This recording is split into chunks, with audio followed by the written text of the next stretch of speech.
Thank you, everyone, for being here. I've got to warn you up front, it's been a very emotional week and a half, so, I'm not sure what'll happen. I first off want to thank all the bishops that are here and all the priests that are here for this remarkable event. A special thanks to Bishop Kemi. You made our return home from Hawaii the most blessed and sacred event that I think we could have ever hoped for a family. Thank you very much. Although I do have to say, I think you would have looked great in a Hawaiian shirt, I'm just saying. I could stand up here probably for hours on end trying to thank everybody that made this happen, made this event happen, made this great event happen. I look out on this crowd and see all of you people here and realize that the lives that Father Engel touched, this is just a fraction of the lives that he touched, and it's just amazing. So I thank you all for being here. I want to thank the diocese for everything they did. My family greatly appreciates all that was done to have this event happen. And the people of Pilsen, Kansas, I can't thank you enough for keeping Father's name alive when a lot of people didn't even know his name, for keeping that spirit growing and making sure that every generation that you had knew who and what Father stood for. These last 4 days, we've been going back and forth. My wife and I have been going back and forth to Pilsen. We've been there 4 times in the last 4 days.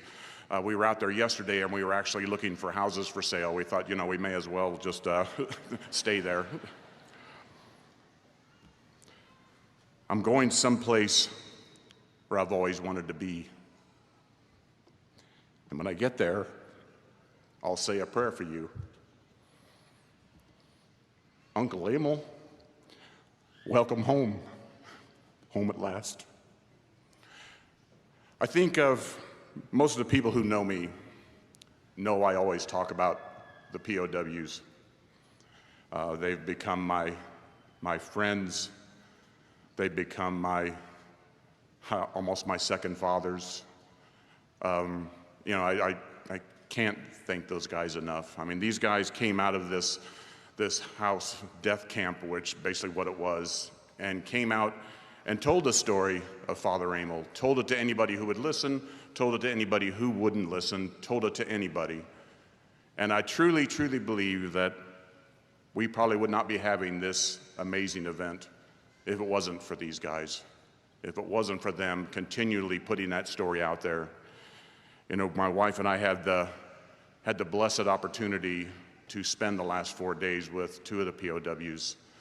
I can't describe to you what that has been. When these guys would get together and sit and talk about Father, the love that they had for him, the devotion that they had for him. When we listened to what they had to say, it truly was what true love meant and what true belief meant, because they really would still to this day lay down their lives for him. So I can't say enough things about those guys, and I appreciate it, Bishop Kemi, when you acknowledged them, because these guys they're amazing. And Herb, it was great to get to meet you yesterday again, and to actually be out at Pilsen to meet you. I think that was probably the best spot that could have ever happened. The last song that we're going to do today at the end of the Mass is America the Beautiful. And I think that is the most appropriate song that could be sung.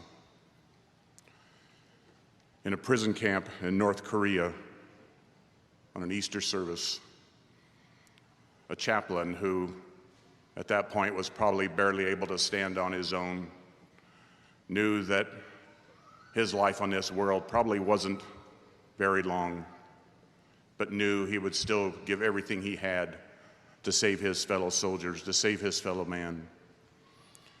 And after the service was over, this chaplain, one single voice, knew he had no song that he wanted to sing, that one song that would bring the people together, that would bring his soldiers together, no matter what faith, no matter what belief, no matter what. He knew they could stand behind that song. And with one voice, he began singing that song. And soon as that happened, another voice picked it up, and another soldier picked it up, and another soldier picked it up. And pretty soon, all across the entire camp, up and down that valley, everyone was singing America the Beautiful. And that's a perfect example of what Father Ramel was, of how he lived his life, and a perfect example of one person can make a difference. That one person has made a difference and is still making a difference every day. And I think the best thing we can do at the end of this Mass, when we sing that song, I think we all need to be singing as loudly as we can, because we've got to carry on his work. We've got to carry on his passion. We've got to keep that name and that word out there to continue to grow like a wildfire burning across the Kansas plain and across this country, to make sure nobody forgets what this moment is right now. Nobody forgets what today is. Nobody forgets how you feel right now. Thank you very much. God bless.